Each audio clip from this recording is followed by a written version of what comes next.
애터미에서 성공할 수 있는 이 객관적 조건은 다 갖추고 있습니다. 그러면 객관적 조건이 갖추어져 있다고 해서 모두 100% 성공하는 것은 또 아닙니다. 절대로 그렇게 되는 게 아니에요. 그러면 객관적 조건이 되어 있는데 안 된다는 건 그게 무슨 얘기예요? 자기 주체적 조건이 안 된 거예요. 다시 말하면 자신의 휴먼 캐피탈이 부족한 겁니다. 그래서 모든 성공 여부는 자본에 달려 있습니다. 자본. 내가 가진 자본이 어느 정도인가. 뭐 돈을 가졌느냐, 건물을 가졌느냐 그런 얘기가 아니고 내 휴먼 캐피탈, 내 몸뚱이 내에 체화된 자본이 어느 정도인가. 그러면 그 자본 중에서 가장 중요한 자본이 무엇이냐?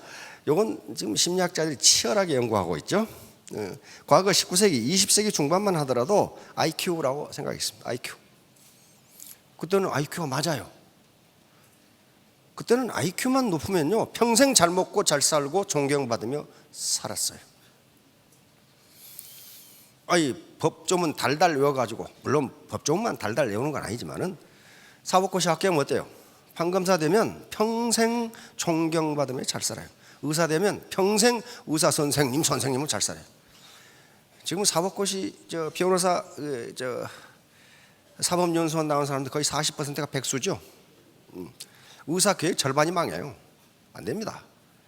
그래서 이제 그러면 IQ가 성공 요인이 아니라면은 도대체 인간의 일생을 설명할 수 있는 변수는 무엇인가에 관심을 갖지 않을 수가 없어요.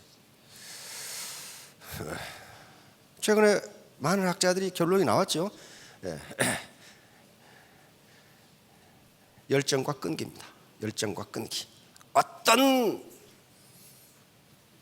난관도 굴복하지 않고 그것을 이겨내는 그 기력, 끈기, 그리고 열정. IQ가 높다고 열정이 있는 게 아닙니다. IQ 있는 사람이 인내심 강한 거 아니에요. 그래서 IQ가 아무리 높아도 인내심과 열정이 없으면 사회적 성공이 불가능하다 하는 게 학자들의 대체적인 결론입니다. 애터미 사업이 그렇게 어려운 건 아닙니다. 그런데 사람 상대하기가 무척 어려워요. 만나면 속을 뒤집어 도는 사람이 있어. 그걸 참아야 된다고. 이게 지금 고난이에요, 고난. 그러니까 애터미 사업의 성공 여부는 객관적 조건과의 싸움이 아니고 나와의 싸움이에요. 나. 그래서 오늘 설명드리려고 하는 이런 것과 관계되는 거예요. 자제력, 경청, 결단력 이런 것과 관계되는 설명을 드리려고 합니다. 지난 시간에는 거하지옥, 진시황, 항우, 유방, 한신 이런 사람들이 어떻게 그렇게 됐는가에 대해서 설명을 드렸습니다. 오늘은 이제 시대를 조금 넘어서 이제 한나라 초기 이야기를 이제 한나라 말기 이야기로 예를 들어서 설명드리려고 하겠습니다. 어르신들 다 아시죠? 삼고초려. 삼고초려. 이것은 유비가 총나라 임금, 총나라 군주였던 유비가 제갈량의 처갓집을 3번 찾아가서 겨우 모셨다. 요 뜻이에요. 요 뜻. 자, 그런데 이 당시에 조조, 손권, 유비가 다투게 되는데 유비가 덕 있는 사람이고 유비 밑에는 관우, 장비, 조자룡이라는 아주 범 같은 장수들이 있어요. 일당 만의 장수들입니다. 그런데 계속 조조한테 깨져. 계속 조조한테 깨져서 계속 도망다녀. 그러니까 요 사마희 선생이 뭐라고 그러냐면은 봉룡과 봉추 중 한 사람만 얻어도 천하를 얻는 것은 시군중 먹기다 이렇게. 그런데 봉룡과 봉추가 누군지 유비는 몰라. 그러니까 이 근처에 지금 봉룡이 와 있으니까 찾아보라. 그러고 안 가르쳐줘. 나중에 서서라는 사람이 유비한테 가서 봉룡이 제갈량이라는 걸 가르쳐줘. 그런데 그 제갈량에 대해서 유비나 관우나 장비가 들어본 적이 없는 인물이야. 들어본 적이 없어. 그래서 삼형제가 묻습니다. 도원결의에서 삼형제가 되죠.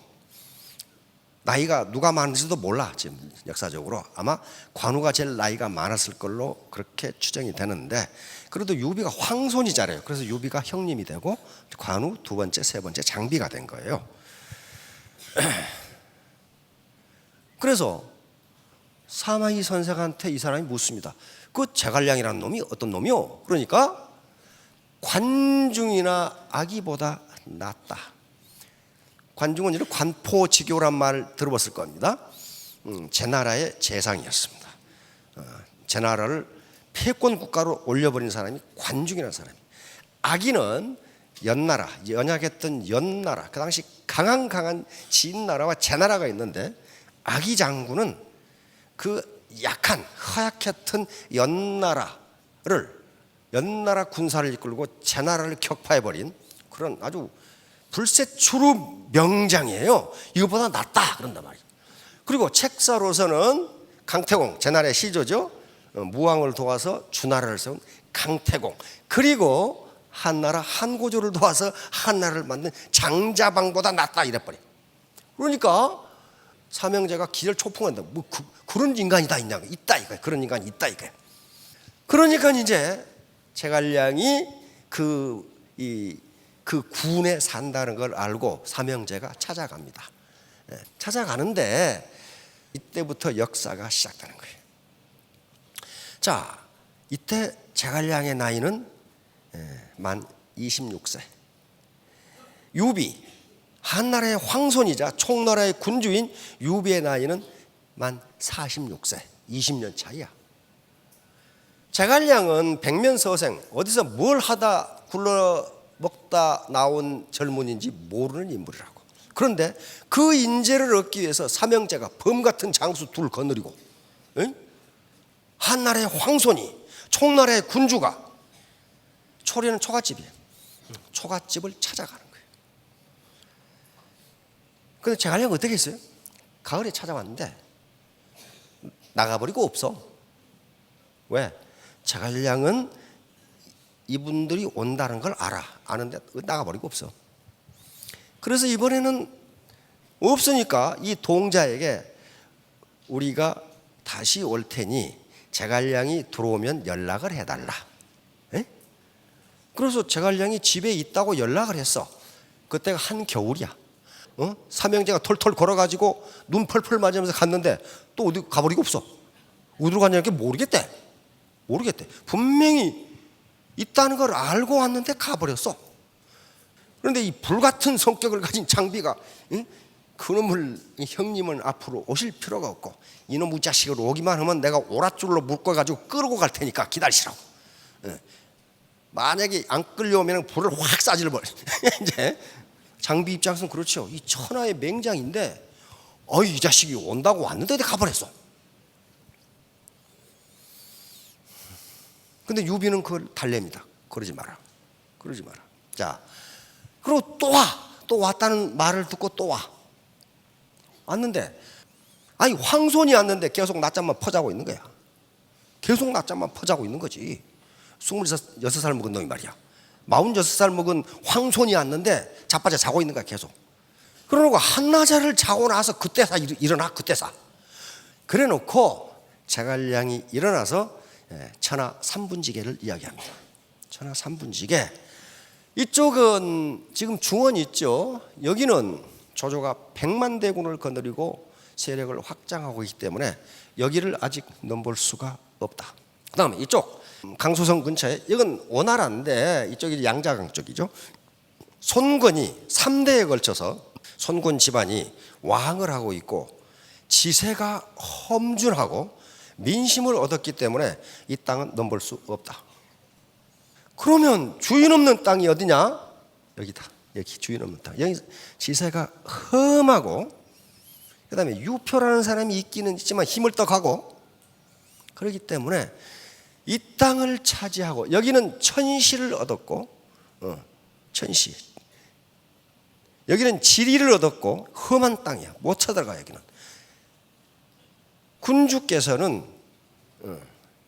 인심을 얻으면 천하를 세 개로 나눌 수 있다. 그래서 여기에 자리를 잡고 국가를 안정시킨 다음에 이걸 치면은 천하를 얻을 수 있다. 내 계획에 따르겠느냐?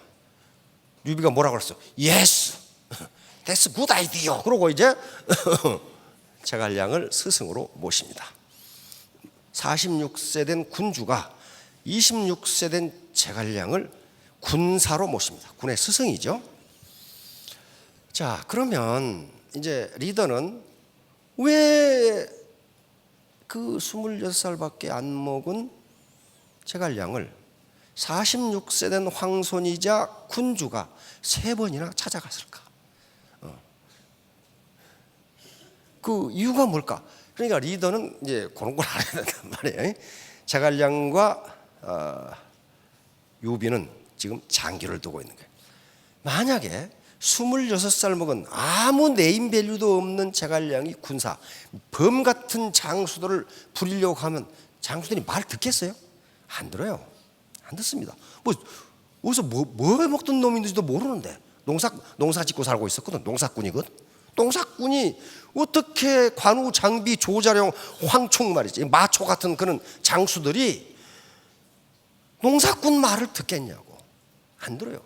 그럼 뭘 해줘야 돼요? 군주가 제갈량에게 권위를 실어주지 않으면 제갈량은 지휘를 못합니다. 그러니까 완전히 유비를 뭘로 만들어? 바보로 만들어 놓죠. 계속 3번이나 갔는데 나참 퍼자고 이거 가버리고. 유비는 그걸 안단 말이에요. 유비는 한 수 위니까 내가 제갈량에게 권위를 실어주지 않으면 지휘가 불가능하구나. 그걸 아는 거예요. 그리고 권위를 실어주는 거예요. 나도 이렇게 굽실거리는데 말하는 놈은 다 죽여라. 이렇게 된 거예요. 자, 그러면 제갈량은 어디서 그런 지혜를 얻었을까? 제갈량은 어디서 그런 지혜를 얻었을까? 제갈량은 어려서 부모가 돌아가십니다. 12살 때. 그리고 17살 때 자기가 의탁하던 작은아버지마다 돌아가시니까 17살 때 독립을 합니다. 그래서 17살부터 공부를 시작합니다. 시작하는데 누구한테 배우느냐? 바로 앞에 수경선생 사마휘한테 배웁니다. 그래서 제갈량의 능력을 가장 잘하는 사람은 그 스승이에요. 그런데 이제 사마휘한테 배울 때 어떤 일이 있었냐면은 사마휘 선생이 워낙 훌륭한 분이기 때문에 공부를 많이 배우고 싶은데 이놈 사마휘 선생이 기르는 수탉 중에 괴상한 놈이 한 놈이 있어. 꼭 오늘날 같으면 12시만 되면 꽃기호하고 3번 울어. 그러면 그 닭 울음소리를 듣고 사마휘 선생이 그날 수업을 마쳐. 제갈량은 더 배우고 싶은데 이놈의 닭 모가지를 지금 비틀어놔야 된단 말이야. 그래서 제갈량이 깨를 냈어. 주머니에다가 쌀 주머니를 3개 넣고 울 시간이 되면 가서 쌀을 줘. 그러면 그거 퍼먹느라고 안 울어. 그럼 또 울 시간이 되면 또 줘. 그래서 하루 종일 공부를 했어. 닭이 안 우니까 계속 한 거야 지금. 나중에 수경 선생이 알았어. 그걸 선생을 속였다는 이유로 쫓아내버렸어. 쫓겨난 거죠. 그런데 그 제갈량의 인품을 잘 알고 있는 수경 선생 부인께서 그 제자를 좀 데려다 다시 가르칠 수 없느냐. 굉장히 특별한 사람인데, 그러니까 이 수경 선생이 동자를 파견해서 제갈량 집에 파견해서 이놈이 지금 뭘 하고 있는가를 봐라. 나한테 보고해라. 그랬단 말이에요. 동자가 3가지를 보고했어요. 첫째, 부모님이 추위를 몹시 타는데 추위를 타지 않게 해드리려고 산에 가서 사냐초를 캐서 달아드리고 자기가 이불 속에 먼저 들어가서 이불을 따뜻하게 한 다음에 모친을 모시고 있습니다. 이게 효도죠. 두 번째, 제갈량이 그 당시 어렸으니까 키가 작아서 양쪽에 밭이 있는데 물지개를 지고 가면 곡식이 상해. 그렇죠? 키가 작으니까. 그래서 곡식을 상하지 않게 하기 위해서 물지개를 지고 갈 때는 뱅뱅 돌아서 갑니다. 두 번째 보고요. 그 뭐예요? 다른 사람에 대한 배려. 세 번째, 제갈량이 그 동네에서 자기보다 나이가 많은 청년에게 처음에 글을 배웠는데 얼마 배우고 나니까 그 청년보다 학문이 뛰어나게 됐습니다. 그럼에도 불구하고 제갈량은 그 청년에게 계속 가깝게 지내고 배웠습니다. 이게 뭐예요? 겸손. 이걸 딱 동자가 보고 하니까 너 오라 그렇게 한 게 아니고 역시 수경 선생이 찾아갑니다. 제갈량을 찾아가요. 그러니까 이때가 27이니까 우리나라에 만 26, 10년간 1만 시간의 법칙이죠. 1만 시간, 10년간 공부를 하고 제자백가의 모든 책을 섭렵하고 천하를 아우를 수 있는, 백성을 살릴 수 있는 지혜를 터득한 거예요. 그때 이때 유비가 찾아온 겁니다. 그래서 유비가 제갈량을 얻게 돼서 그때부터 중원으로 치고 나갑니다. 그만큼 사람이 중요해요. 그만큼 파트너가 중요하다고. 파트너에 제갈량, 아기, 그리고 한신 같은 사람이 있는데 겉으로 보기에는 아무것도 아니에요. 그런데 치고 나가는 사람이 있단 말이에요. 치고 나가는 사람. 그러니까 한 인물 때문에 나라가 안 망하고 망하고 결정돼. 그러니까 내 라인에 어떤 한 인물이 내 라인 전체를 먹여 살 수 있다니까. 그래서 사람 중심, 인본주의로 나가는 게 그런 거예요. 자, 다음 바로 자극과 반응 사이의 공간이라고 하는 겁니다. 외부에서 자극을 받으면요, 동물은요 즉각적으로 반응합니다. 밥 먹는 개 꼬리 잡아 다녀봐요. 그럼 어떻게 하겠어요? 요놈을 물어야 되나 안 물어야 되나 그 생각 없어. 와서 덜컥 물어버려요. 다시 말하면 인간적으로 미성숙한 사람은 자극이 있으면 즉각 반응이 나와. 생각도 안 해보고. 그런데 일반적으로 인격이 성숙한 사람은 자극이 있으면 여기 공간이 있는데 한참 생각해보고 반응을 한다는 거예요. 그러니까 우리가 인격을 도와야 한다 그 말은 다른 말로 하면은 이 공간의 크기를 넓힌다 그런 거예요. 이 공간의 크기를 넓힌다. 그래서 이 공간의 크기를 넓힌 게 유비란 말이에요. 유비. 첫 번째 찾아가서 없으면 나중에 오랏줄로 묶어서 끌고 오면 되는데 그렇게 안 했어. 그렇게 안 했단 말이에요. 황손인 유비가 이렇게 했다는 것은 자극과 반응 사이의 공간이 굉장히 넓었던 인물이. 그러니까 일국의 왕이 될 만한, 황제가 될 만한 인물이에요. 절대로 사람의 마음은 돈이나 권력으로 얻을 수 없습니다. 돈이나 권력으로 절대로 안 돼요. 제갈량 같은 사람을 돈이나 권력 천만의 말씀 안 됩니다. 이렇게 되니까 만약에 유비가 제갈량에게 힘을 실어주지 않았더라면 제갈량은 지휘를 못합니다. 그리고 유비가 제갈량을 얻지 못했다면 그런 역사에 흔적도 남김없이 사라졌을 거예요. 그만큼 역사적 인물들은 뭔가 있어요. 뭔가 있다고. 자, 다음 시중에 가면은 죽음의 수용소에서라는 책이 있어요. 이 빅터 프랭클 박사가 쓴 겁니다. 이분은 오스트리아 빈 의과대학의 정신과 교수였어요. 근데 유대인이야. 그런데 2차 대전 때 히틀러에게 끌려간 거예요. 자기 부인, 자기 부모, 형제, 친척이 다 끌려갔는데 수용소에서 다 죽고 혼자 살았어. 다 죽고. 가스실에 가고 노동하다 죽고 맞아 죽고 이렇게 됐단 말이에요. 그러니까 어때요? 이 빅터 프랭클 박사는 자기가 살아야 할 이유를 찾지 못합니다. 그런데 이때 바로 철학자 니체의 말이 생각납니다. 왜 살아야 하는지를 아는 사람은 어떤 어려움도 이겨낼 수 있다. 철학자 니체의 말입니다. 그럼 이걸 바꿔봅시다. 왜 애터미 사업을 해야 되는 이유를 아는 사람은 어떤 모욕도 참을 수 있다. 그 이유를 모르면 안 돼요. 이걸 그 책 제목은 인간의 의미 탐구라는 겁니다. 이걸 이제 우리가 번역할 때는 우리나라에 번역할 때는 죽음의 수용소에서 그렇게 번역했어요. 왜 그러냐면은 나치 수용소라는 게 말이죠. 그냥 몰상식의 극치를 보이는 데가 수용소란 말이야. 이렇게 아주 난폭하고 몰상식한 상황에서 이 경험을 한 정신과 교수는 자기밖에 없다는 거예요. 그렇죠? 그러면 인간이 왜 미치는지, 왜 정신적 고통을 겪는지를 자기는 기록해야 할 의무가 있고 의과대학에 가서 가르쳐야 할 의미를 찾았다는 거예요. 그래서 기록하기 시작한 거예요. 그런데 이분이 나오면서 자기가 치료를 해보니까 인간이 어떤 정신적 스트레스 또는 막 헤매는 것은 자기가 왜 살아야 되는지, 삶에 대한 의미를 잃어버릴 때 그런다는 거예요. 내가 뭐 때문에 살아야 되는지. 그러겠죠. 이분이 유명한 말을 이 책에 해놨어요. 뭐라고 그랬어요? 인간에게서 모든 것을 빼앗아갈 수 있으나 한 가지만은 빼앗아갈 수 없다. 어떤 환경에서도 자신의 태도를 선택하는 것, 그리하여 자신의 길을 택하는 인간은 맨 마지막 자유다. 나를 정말 실망시키고 모욕감을 주는 환경도 내가 어떤 반응을 하는 것은 하느냐는 누구 자유다? 내 자유야, 내 자유. 내 자유라고. 그 다음에 자극과 반응 사이에는 공간이 있다. 그 공간에 우리의 반응을 선택하는 힘이 있다. 우리가 선택한 그 반응에 우리의 성장과 자유가 있다. 맞아요? 인간은 결정하는 존재다.